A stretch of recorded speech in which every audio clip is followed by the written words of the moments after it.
Welcome to AutoSave. My name is Nick Andrade, and I'm here with my co-host, as always, Camille Salazar Hadaway. And Camille, we are continuing our dive into 2007's Bioshock Game of the Year. We're in 2023 right now. It still holds up. We have a few more chapters to go through, and we went through a huge reveal. It's like, what can they do next to really keep me interested in the game, you know? You know, I've been thinking a lot of these characters, the way they look, Tannenbaum or Andrew Ryan, kind of suspect, but they still look better than the Wookiees from Jedi Fallen Order. Poor Wookiees. You will not make sure everyone remembers how Jedi Fallen Order did the Wookiees wrong. So bad. It is so bad. People listening are like, why you gotta do Star Wars like this right now? Like, we're talking about Bioshock, but just had to throw that out there. That's how well this game has lasted. But on last week's episode, there ain't no Atlas kid, never was. Selling my line of work takes on a variety of aliases. Hell, once I was even a Chinaman for 6 months. But you bear the sword, so I guess I owe you a little honesty. Name's Frank Fontaine. I gotta say, I had a lot of business partners in my life, but you, of course, the fact that you were genetically conditioned to bark like a cocker spaniel when I said, would you kindly, might have had something to do with it, but still. Now, as soon as that machine finishes processing the genetic key you just fished off Ryan, I'm gonna run Rapture tits to toes. You better, pal. You know what they say. Never mix business with friendship. Thanks for everything, kid. Don't forget to say hi to Ryan for me. we finally got to Andrew Ryan after all this time, only to find out some major twists and turns. That makes this game really great. Jack, our main character, is a man who was born as a test subject in Rapture. His mind was controlled by a phrase, "Would you kindly?" So everything leading up to this moment we have done through Atlas telling us, "Would you kindly do our bidding?" which is nice. That includes the plane crash at the beginning. We hijacked the plane, the note from Atlas saying, "Would we kindly do it?" And we did it. Of course, everything leading up to this point, killing Andrew Ryan. Although I'm still confused, Cam, as why he let us kill him. However, I put a theory together here. Ooh. Quickly. Ooh. So Jack is the love child of Andrew Ryan and Jasmine Jolene, right? Yes. So I'm guessing he let him kill him because he was his son? That's the only thing I can think of. No. Okay, that means that Andrew Ryan has a heart. And I think it's very clear that he doesn't, based on how Rapture was going. Like, there was never an indication that he regretted anything he did to any of the citizens in Rapture. So I would say, would you kindly put that theory to rest? Because that is not, I don't think that's it at all. That can't be it. Yes, I will. You said more words than Jack did throughout this whole game. It's true. We don't even know, apart from the crappy pictures that we see, we don't really know what he looks like. Oh, and then the baby picture where he looks like... Oh my gosh, that... Doesn't he look like the peanut butter baby? I remember this. Yes, Jack was pretty much the inspiration for the Vine peanut butter baby. Because you know what it is? His eyes are just so... It's similar to the Little Sisters. They have very distinct eyes that like take up most of their head. Right. In a very like not really adorable, kind of creepy, otherworldly kind of way. And like because he has all these things attached to him as well, and is he bald? He's bald in that, right? Yeah, he's like... Yeah, it's like when you're a baby, but you're a big baby. He doesn't look like a bald baby. He looks like a baby with an adult's head. Right. Who's bald. That's why I think like peanut butter baby, it's the same thing. It's like they're big babies, but they have no hair, which makes them more hilariously looking. Yeah. Right? And then they got the big eyes looking at you. Yeah. So Jack is basically peanut butter. Again, if you haven't seen it, look it up. And as you can tell, we apparently have no kids because we just ripped on like all babies right now. Listen, hey, I don't know. I don't have kids, so maybe that's why it's easy to rip on them. But the biggest twist of all is Atlas, we find out, was actually Frank Fontaine. So he faked his death, and he's basically been trying to come up with a plan to dethrone Andrew Ryan this whole time. He's not even Irish. He faked the accent. He faked what he looked like as well. You're more upset about the fact that he faked the accent. Yes. No, you know what I'm more pissed off about out of everything is that stupid plot line of him trying to save his pretend kids. Get the hell out of here. Or his wife and his kid. And then he was like, Moira, Frank or whatever. And not Frank, obviously, Frank Jr. So then was that actually him? Or did he like just get some little, because remember we're like, is that really Atlas? You know, that was there trying to like fake. Maybe it was the actor he hired. Yeah, he probably hired an actor. Well, we know an actor who went berserk and nuts with us. Oh, Sander Cohen? Imagine if that's Sandra. I want to go back. I feel like it may be him because that was some pretty good acting. You know? That could make sense. Yeah. I like that theory. Yeah, we're not putting that one. No, we're not adding it to your theory. We're leaving that one on its own, putting your what's my theory to the rest. That you can't put it into? Well, your theory is that it's not going in the library of theories. So your theory of Andrew Ryan allowing Jack to kill him because it's his son, we threw that out. We burned that book. It's not added to the library. Okay. But my theory, a great theory, might I add, has been added to that library. Okay. All right. You can have it. Frank, though, so I'm guessing he knew that Jack was Andrew Ryan's baby, right? And that's why he mind controlled the little baby. Yes. That's what I'm Yes. making sense of it all. I mean, Rapture also does publicly like have signs toward Andrew Ryan's office. So Yeah. maybe he like publicly like had signs to be like, this is my baby that we made in a lab who has mind control. So everyone in Rapture knows about it. But that wouldn't make sense because no one else seemed to know Andrew Ryan. Like in all the diaries we heard up until that point, there was no mention of Andrew Ryan's kid outside of, you know, the two of them. And he didn't know, right? No. Just let that simmer in your head while you listen to this episode and we move forward through this. Andrew Ryan also blew his wing of Rapture to smithereens in the process, saying that no one can have his beautiful city. But the little sisters help us escape the area, which is really nice of them. See, everything that you did nice, it worked out. I don't even know the other side of it and what happened if you killed all the babies. How did you get to where you needed to get? That's a good question. But see, we're good people, so we'll never know. I looked online. I guess the game is so old that I can't find the other option. No Everyone way. else on YouTube that I've looked it up always save the children. So clearly we have a lot of good people on our hands. Good job, world of gamers. So that's where we start today, the aftermath of everything that we just learned from Andrew Ryan, from Frank Fontaine, and seeing what's going to happen with us and the little sisters. But before we get into some more heavy stuff, let's lighten it up with the question of the day. Okay? And we are going to tie it in with Frank Fontaine pretending to be an Irish man who called himself Atlas. Okay? So Cam. Which is that really, was that believable as an Irish name? Atlas? As an Irish name?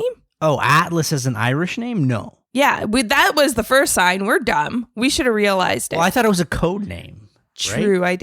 I did think that as well. Okay. So, Cam, if you had to disguise your identity, you have to, one, give yourself a name and also give yourself a backstory. Okay? Like where you're from, what you do for a living, etc. What would that be? Okay, so I need a name and a backstory. Yes. Well, dang, Nick, this is a question of the day. Caught you off guard. You did. I would be Dana. Okay. Just Dana. Just like Cher or Beyonce. Dana Cian. Okay. And I would be really rich because, I mean, that would be fun to act like you're rich. And I'd just be on vacation. Like, like, oh, what's going on? I'm rich and I'm on vacation.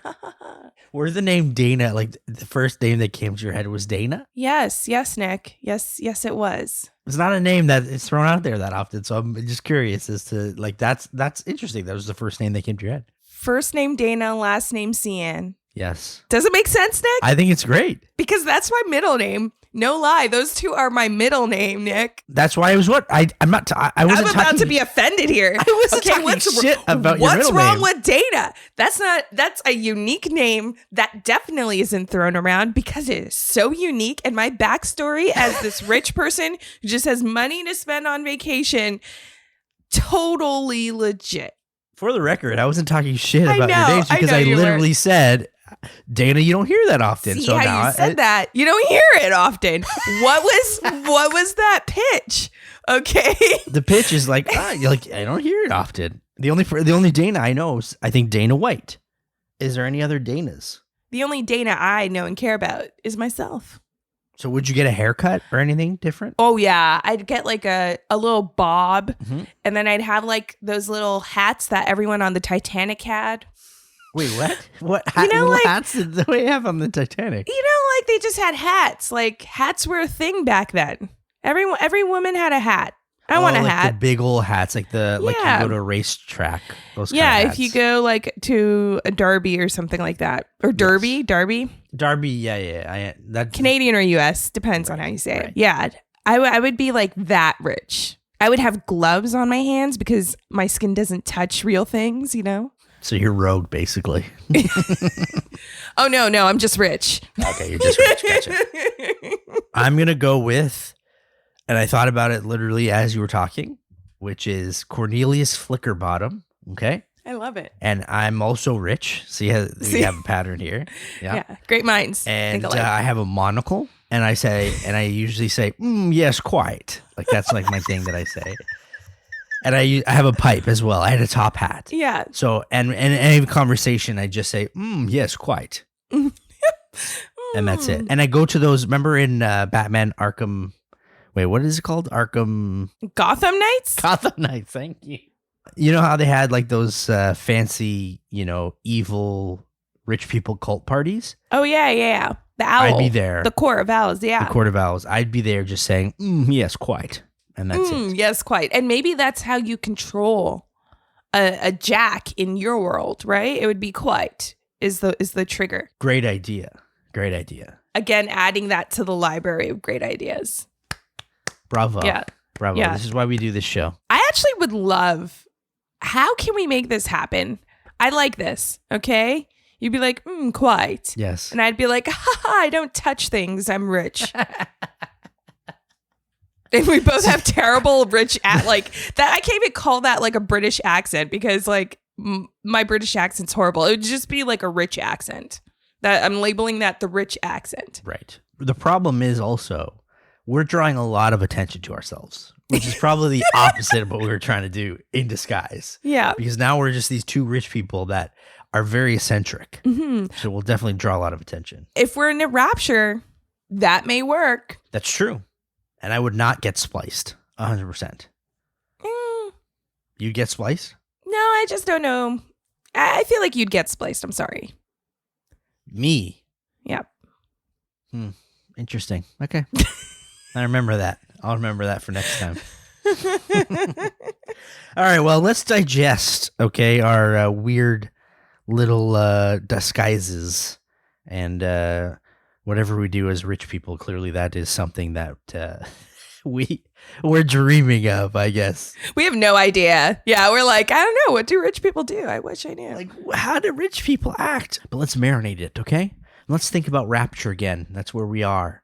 Frank Fontaine. We still have revenge, potentially. I'm not really sure. But after the break, after escaping Andrew Ryan's office and killing him, of course, we got the help from Little Sister. So let's see where we go, where they took us, and deal with the aftermath of dealing with Frank Fontaine and seeing if maybe we can exact our revenge and Cam finally meet him next on AutoSave.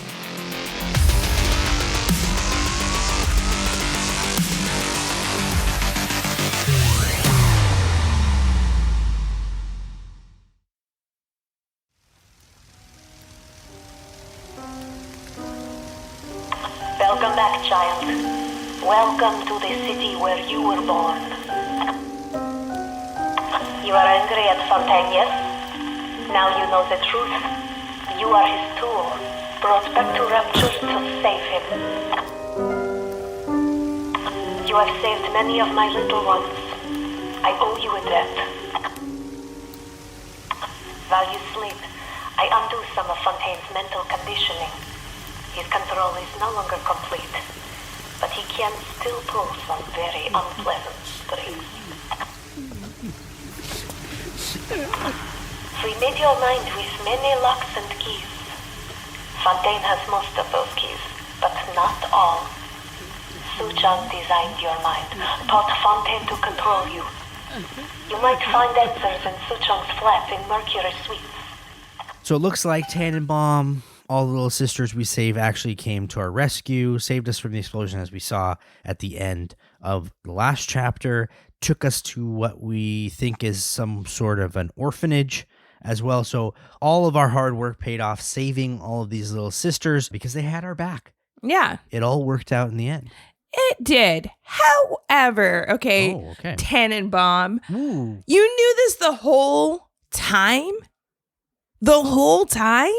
So I have in my notes here, and I was going to throw to you saying, I think it's safe to say we can trust her, but judging by what you're saying right now, you still don't trust her. No, she was manipulating us. She knew who we were. She did know who She knew who Jack was, and she did not say a word to Jack. Didn't think to undo all of that damage from the start.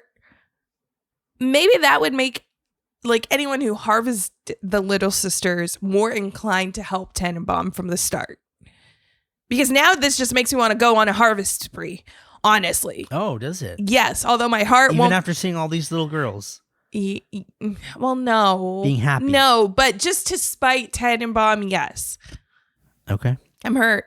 One, do you think there is really anybody in Rapture who is really doing something all intents purposely, just like all good and all like for no like for no gain? Like everyone has something for themselves, right? Yeah. I think that is what like Rapture represents. It's like everyone has something in it for themselves, which, you know, if they weren't happy with the world how it was and wanted to leave that world to come to Rapture, I mean, I could kind of see you probably have a bunch of bad personalities, or a lot of egos that feel they are that are kind of out for themselves. And even though in the records we see Tannenbaum like actually come to the realization of what she's been doing to these little sisters when she was experimenting on them, I don't think like she obviously is doing good things to try to undo her actions previously by saving these little sisters. But at the same time, she failed to realize that she could actually have helped Jack throughout this entire situation. So then has she really changed, or has she just realized she could manipulate? Like, justifying manipulation for a good cause doesn't make it better. And she did manipulate us. She didn't tell us. She held, or not, okay, maybe she didn't manipulate us, but she held back information. That is kind of manipulating us. I don't think her goal, though, is to manipulate us. I think she just wanted to rescue these little sisters. Yeah. And she thought that Jack would be the best way to do it. Yeah. So I'm not entirely mad at her for that. And to be fair, she could have said, would you kindly help these little sisters, if she knew. Exactly. So she kind of gave us a choice, at least. Yeah. But that kind of ties into what we're trying to do now. She mentions that they gave us a bunch of lock and keys in our mind when we were young, so that Fontaine has some, but not all, which might help us break free from his control. So our goal is to save ourselves from Fontaine and go look for some answers at Suchong's apartment. But why I bring that up is because she's helping us, right? So now I understand now, but I think she feels bad, is my guess. Yeah, I guess she feels bad, but I don't trust her. I think she has a conscience, regardless of whatever it is. Yeah, but I mean, we've been taken advantage of and burnt so many times that I'm kind of like, everyone's on my radar right now. I don't trust anyone in Rapture at all. Also, why does everyone talk to us between a glass? I heard. I guess she's maybe scared that we could still kill her if Frank says, "Would you kindly?" or something. Yeah, I guess so. Maybe, but then why put the little sisters in danger of us?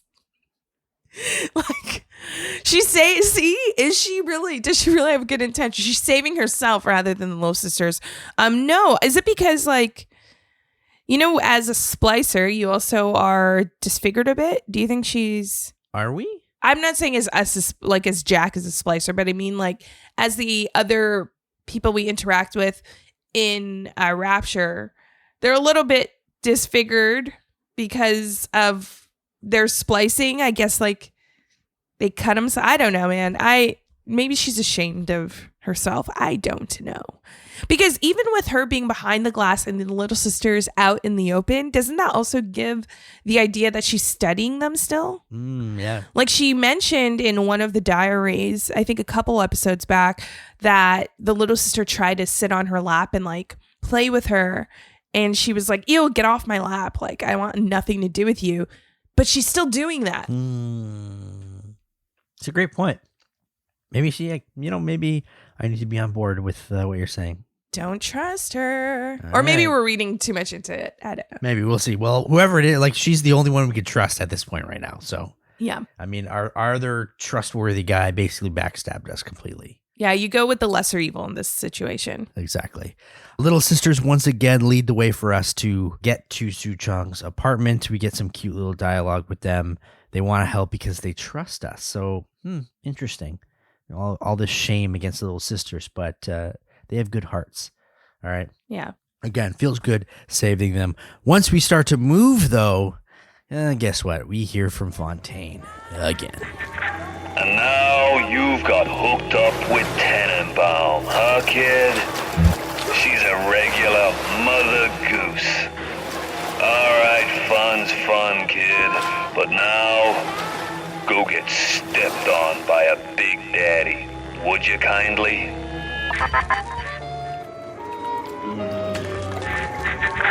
Huh? I says, would you kindly go get stepped on by a big daddy?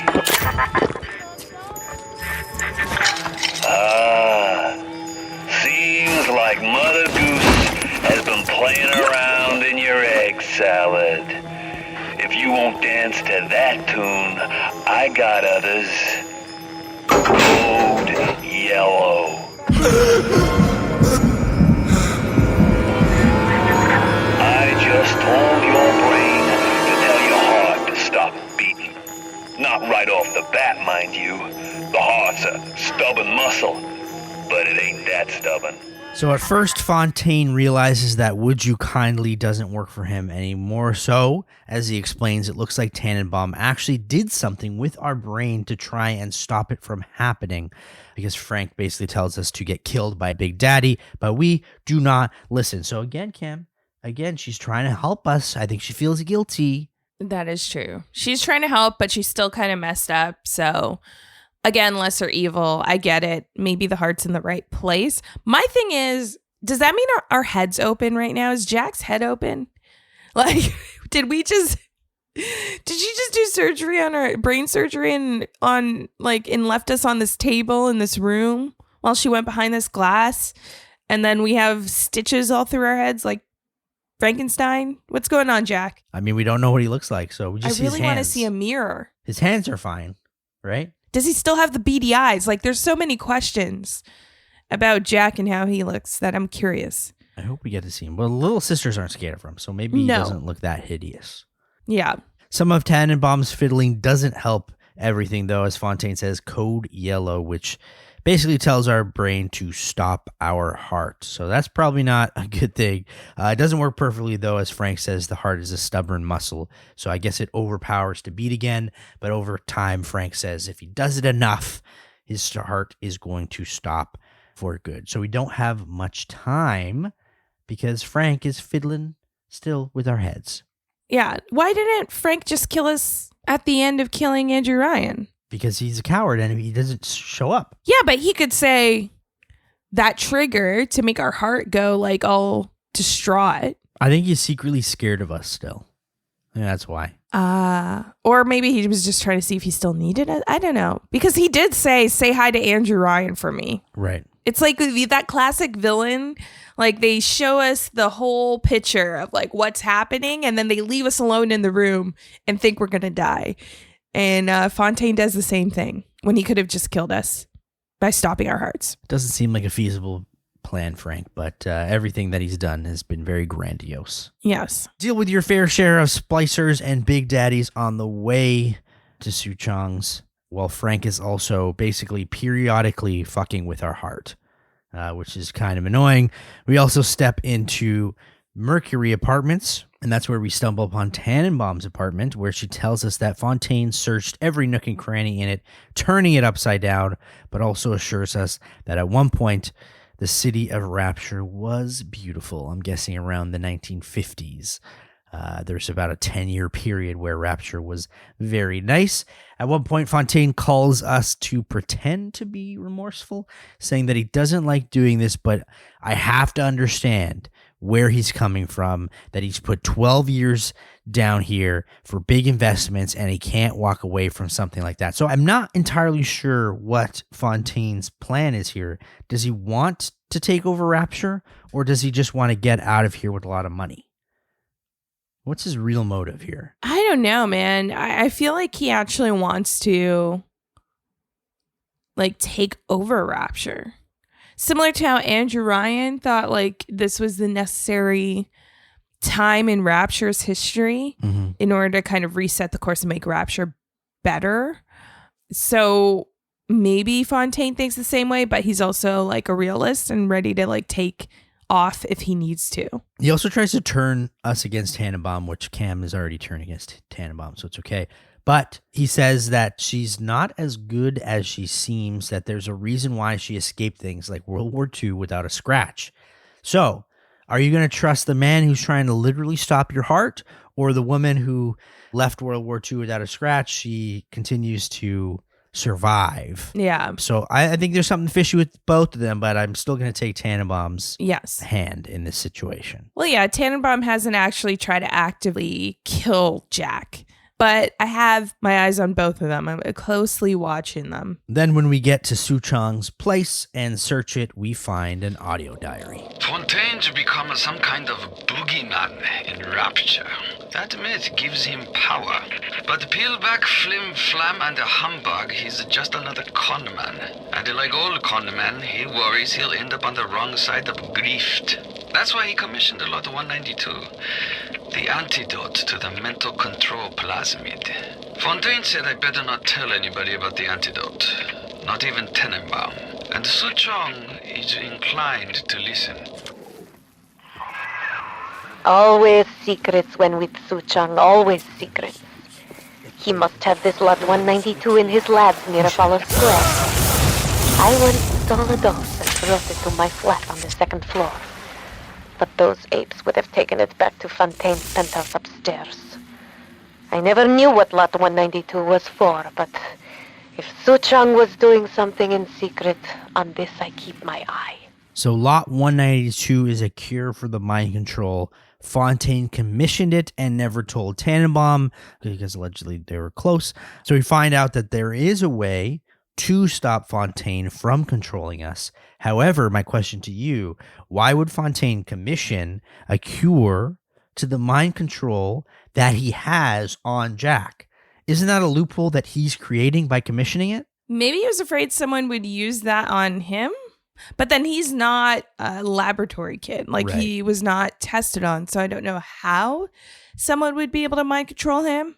But usually if you're the villain, you keep an antidote just in case they turn your villainy against you, right? Mm-hmm. So that's my logic there. That makes sense then. Yeah, especially because you're dealing with Andrew Ryan. This guy was crazy. He could connive behind your back too and something. Exactly. I guess you got to cover all your bases. Yes. But thanks, Fontaine, because we're going to try to get the remedy now.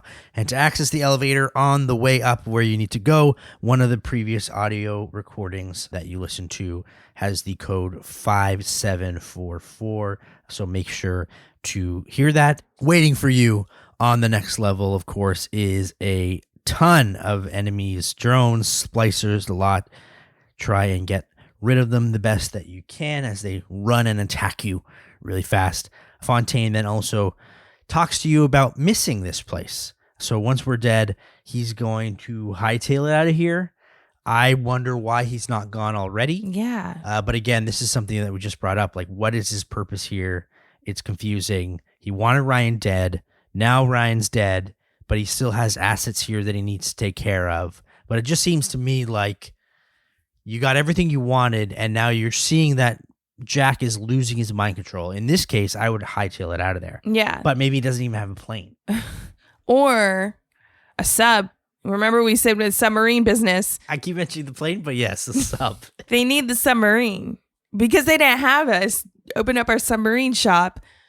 That's why Fontaine's kind of in the dark right now on how to get out. It's like, yeah, he wanted Andrew Ryan dead. Why is exactly what you said? Like, why is he still hanging out here? Unless there's something for him to gain. And I really do feel it may be that he's just trying to see what happens in Rapture. Yeah.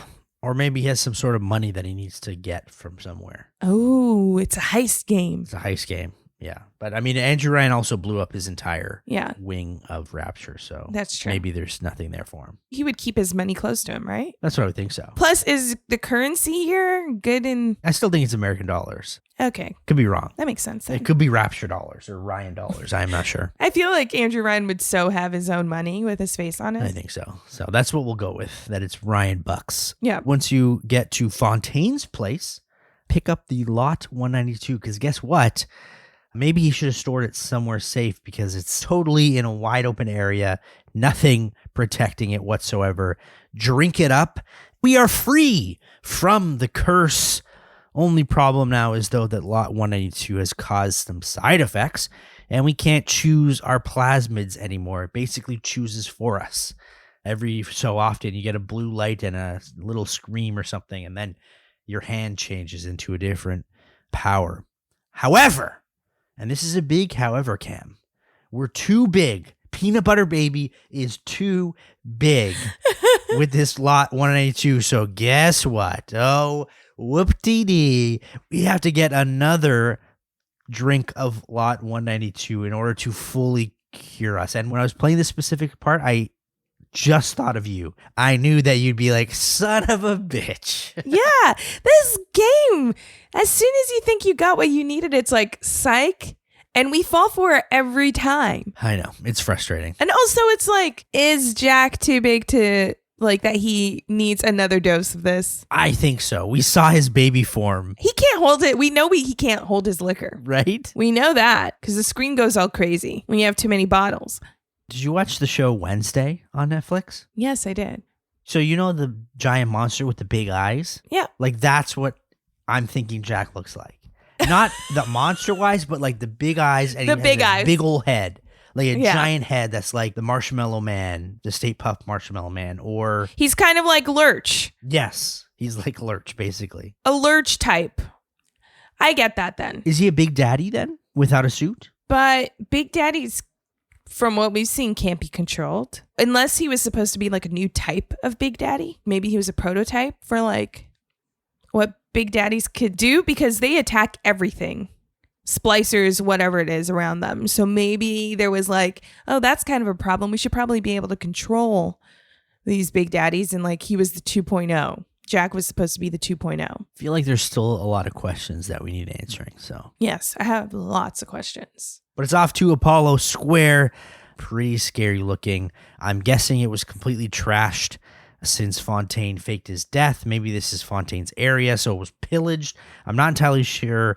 It looked spooky, and I thought you'd be scared about it because, you know. It looks like something in Gotham that like was supposed to be like a subway station, but then, I don't know, like just villains got to it, and then everyone living there was like, let's just leave that area alone. Let's just not clean it up ever. Probably. It looks very dusty, and it has nowhere to go. I know. Bad air can't go into the water. And like you said, the smelly carpets of Rapture Yeah. is probably really stinky. Yeah, and everything is broken, so their ventilation system is probably not working properly. Anyways, Why do people live here? we go back to, why does Fontaine even want this place? Just leave. Exactly. It's not worth it. It's not worth it, buddy. It's not worth it at all. We also pass what looks like to be gene traders as people are publicly hanged in the square, I guess. For what reason? I don't know what gene traders mean. I guess they're not pure and they got spliced. So in this part of Rapture, they didn't like the people that did that. But follow the arrow as you go. You end up in the clinic and find Suchong's office with a dead body inside that has a giant drill through the person's chest. So I guess a big daddy took care of them, but we're not really sure who it is. But on the ground, maybe we'll find some information with the audio diary from Suchong. Clinical trial protector system. Plasmid lot 255. Suchong. Client Ryan Industries. Very frustrating day. I can't seem to get the damn big daddies to imprint on the little brats. The protection bond is just not forming. Get away. Maybe if I modify the genetic sequence to allow for... Get away, you filthy little shit!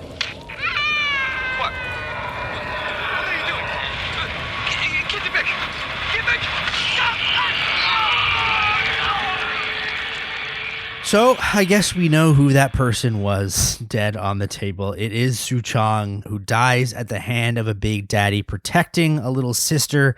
He was trying to get the big daddy to imprint on the little sisters, but I think maybe that worked in that case because once he slapped the little sister, I guess the big daddy activated and killed him, which was pretty satisfying to hear about, to be honest, because Suchong seems like a piece of shit. Yeah, he does seem like a little piece of crap.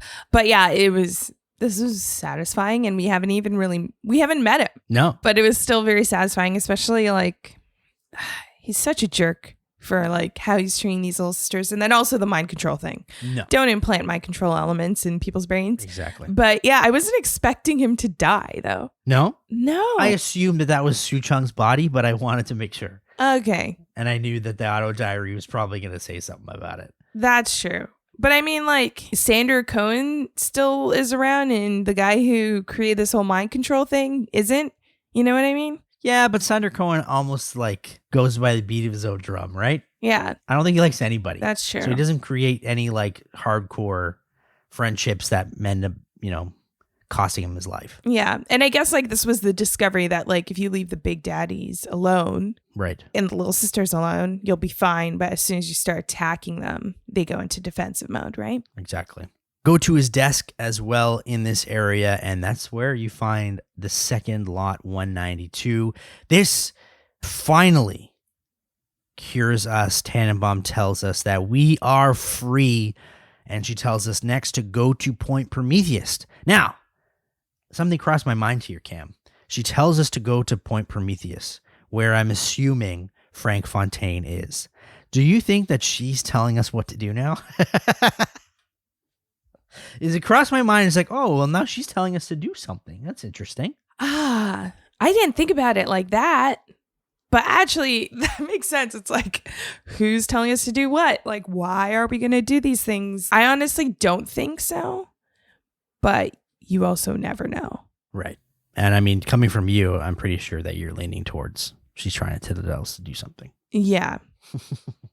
Yeah, no, I you know what? Even though I don't trust her, I'm going to say, like, I don't think she's trying to tell us what to do. I think she knows, like, there's due payback for everything that Fontaine has done to us. As we get back to Metro Station, we see a ghost flashback of what looks like Fontaine talking to the workers, and then we hear from him once more as we hop into another elevator. You broke the spell!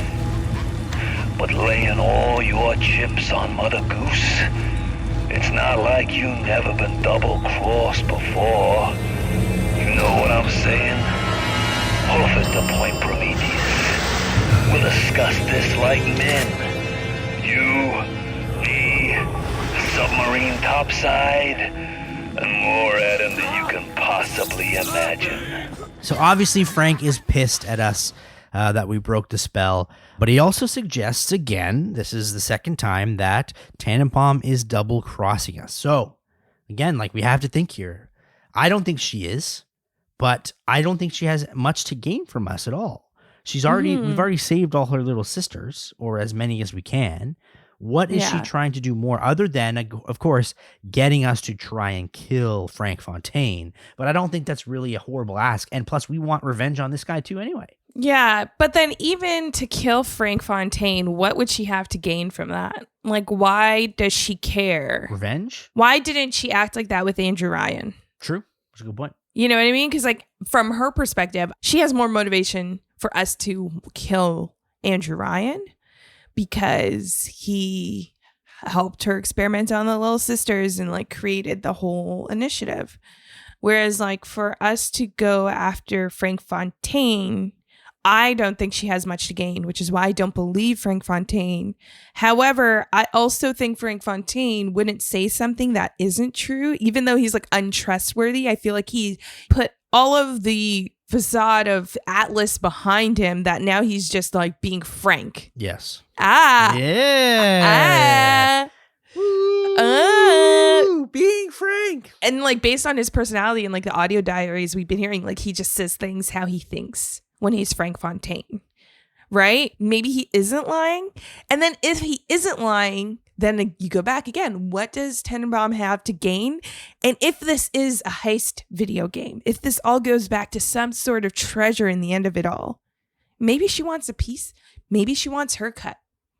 But then why is she so nice to the little sisters now? See, I don't. It's very, very interesting, but we'll see. Hopefully we have some more answers.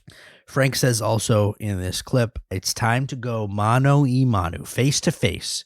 We're going to finally see Frank Fontaine. He mentioned something about being juiced up on Adam, so I'm guessing this is going to be a big fight, but I'm just excited to finally confront this guy because it's been so goddamn long that this guy's been avoiding us this whole time. I think he's afraid of us. So now it's time to get our shotguns ready and our powers ready for this guy. I'm loaded up and ready to go. But that is it for this week as we head over to Point Prometheus and see what's in store for us or try to get our revenge on Frank.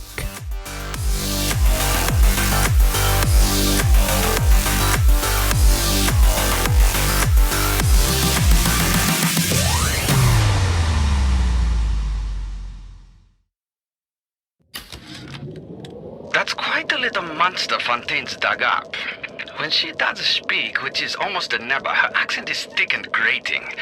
Her hair is filthy and she seems to wear the same mustard-stained jumper day after day.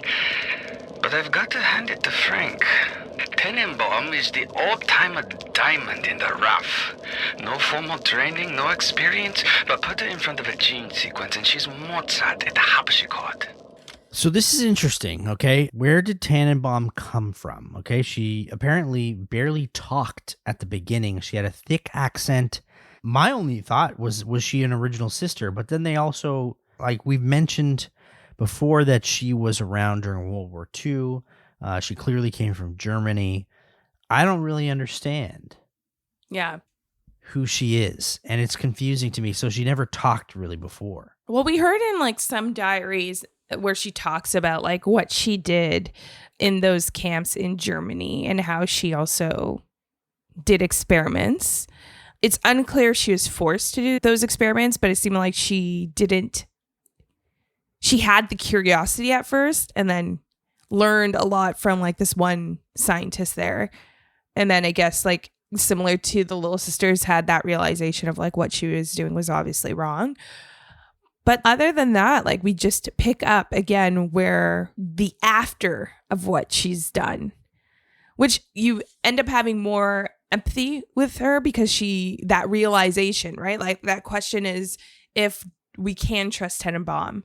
And I think it's because so far we haven't got the full details. We've gotten a little bit about, like, what she did to the little sisters, but like the full gritty details of like some horrific things I'm pretty sure she's done in her past that we can't really paint that side of her. So we only see her as like trying to save these little sisters now, which would give us a skewed look at who she really is, right? Yeah, that's a great point. But I don't know. Everyone has second chances too. So it's like, if that's the last thing she did is like an act of good, then maybe she was good all along. Is that like a German name as well, Tannenbaum? I don't know if it is. I'm assuming it is, considering she's German. It could be German or Jewish. Interesting. Okay. Was she forced to experiment on like her own people? Maybe that's why she wanted to escape to Rapture. Oh, interesting. Which maybe makes sense about the barely talked aspect of it all. That she was kind of doing this against her will. Yeah, that would make her story very interesting. Yeah. Well, maybe we'll get to learn more about that. But for right now, not yet. We also learn, however, that Fontaine and Tannenbaum could have been a couple. That adds, again, another layer to this. Yeah. Tannenbaum has become a character that, at the beginning, I thought she was just a throwaway character in terms of just helping the little sisters. But she has clearly been ingrained in all of this. And this is where all the experiments come from. It starts with her. Yeah, that's true. And the thing is, now we were thinking, like, we question ourselves, like, what does Tannenbaum have to gain if she is manipulating Jack to go after Fontaine with those audio diary revealing that there was some sort of relationship between them? Was she burned by Fontaine and she's seeking revenge? Like, that would make more sense to why she... Yeah. Like, that's some reason to go after, you know, Fontaine that we wouldn't have known otherwise. That makes sense. But I want to believe that's not the case. I hope not. Yeah, I hope it's not a relationship thing. My, like, read on everything, and I wrote this down, was that I feel like Tannenbaum in this chapter, she has regret for everything that she's done in the past, and she's trying to make it right by doing so through the children and through us. So she's trying to forgive herself through Jack. Is how I feel that this is happening. If Jack helps the little sisters, then she's free of this because everything that she did caused all of this. And now Jack is helping the little sisters. Hence, they're free. And now she can kind of breathe a sigh of relief, basically. You know what? We'll put that on the shelf in the library of like good theories. See, there's just so many layers. We're not really sure where this is going. And it's crazy because like, we are coming to the end of the game and it's like there's more questions that come up than what's being answered. Yeah. Like we got that big reveal, but then it's like, what are we still doing? Like, what are all these people still doing in Rapture if they're done using us, right? Like, it's so weird. Whatever it is, I don't think any of these people can go into the real world after this. They'd probably be arrested. Yes, I don't think anything they do here can be tolerated in the real world. So... I don't think leaving is a good idea. However, this place looks like it's falling apart. We also hear of Fontaine turning himself into Atlas for the first time, so we understand how it happens. Never play a man for the short con when you can play him for the long one. Atlas is the longest con of all. Ryan wanted Frank Fontaine dead. I just gave him what he wanted. As Atlas, I got a new face, a clean record, and a fresh start. Now, it's time to take back Rapture. They'll be so pleased. Oh, Mrs. McClintock, what are you doing here? Let me just turn this off. So how did the Irish accent sound there? Horrible. Now that I know it's horrible. It's a horrible accent. So we find out here, Cam, that Frank indeed changed his entire face. Yeah. So he did get spliced. Yes. He got a new face, I'm guessing, from the doctor. Steinman. Yeah, from Steinman. Which makes me think, what, like, when you think of, like, who would know that Atlas is Frank? Did he have us go kill Steinman? Like, check, make sure Steinman's dead because he would be the only person that knows? Oh, I didn't even think of that. 100%. 100%. That's why we killed Dr. Steinman. Yes. No shit. I didn't even think about that. Mind blown. Fontaine had us killing people left and right. Who knew? And we didn't even know why. Yes. Okay. Wow. That left me speechless there. Thanks for uncovering that. Yeah. The other question I have is like, how did no one know that Atlas is Frank? And it's like, okay, well, now we find out it's because of this plastic surgery. He got spliced. But then it's like, no one knew he was going to get spliced. Like, how do you fake your death so well that no one knows? If you watch any of those like murder shows, you know, they always try to kill the person that knows. And that's exactly what he did. And it seems like, too, with this Diane McClintock person, she was someone close to Ryan that also then became close with Atlas. So I think she was like the double agent without her realizing. She was giving Fontaine information about Ryan. Yeah. Was she the same girl who Ryan was mad about because she was with Fontaine? Yes. Who was that girl? Wasn't that Jolene? Oh, that was Jolene. But Diane was the girl dating Andrew Ryan at the beginning. Wasn't she the girl that was stood up at the New Year's party? Yes, you're right. So that was basically Fontaine's direction into Ryan and knowing what he was doing. That is so messed up. They had 2 girlfriends that we know of. Yeah. Or 2 partners, and they both had relations. Oh, my brain just now. They both had relations with each other's, with both of the partners. Clearly, our brains are as fried as Jack's are at this point. There's a lot of information. And again, it's almost nearing the end. And we still don't have as many answers as we hoped, even though Andrew Ryan is dead. No answers at all. Just thoughts of, wow. This means their war was not just over control. It also was very personal. Very, very personal. Next week, hopefully we find out more about Fontaine, more about Tannenbaum. That's for sure. And maybe we get to see Jack and who he truly is. But gear up, because this is going to be a battle with Frank Fontaine next week on AutoSave. AutoSave is produced and hosted by Camille Salazar-Hadaway and myself, Nick Andrade. The show is also produced by Dylan Wilson. Gameplay and additional elements provided by Chris Seitzer. Technical production by Kevin Hilsden. Executive producer, Clayton Hansler.